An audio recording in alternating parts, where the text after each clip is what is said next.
Missouri Capitol Watch, when is too young to start the conversation about suicide awareness and prevention? State lawmakers are looking into lowering the age for students starting the training in the 5th grade instead of 9th. And Missouri Capitol Bureau Chief Joe McLean breaks down this policy.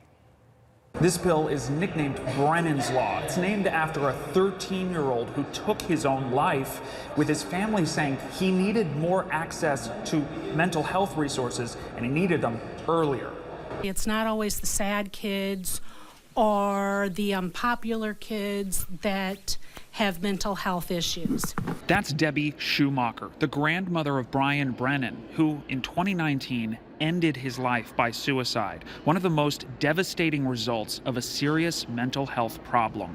He was very well liked. He was a football player. He was 13 years old. In Jefferson City on Monday, Schumacher pleaded with state lawmakers to pass Brennan's Law, which would add suicide awareness and prevention materials to state-required mental health awareness training and start that material in middle school instead of waiting until high school. The goal is to create a clear and easy avenue for teens to get mental health resources before an issue worsens. I have learned that kids or anyone that's going to commit suicide, the day they do it is not the first time they thought about it. It has been, maybe brewing in their head for months, maybe even a year.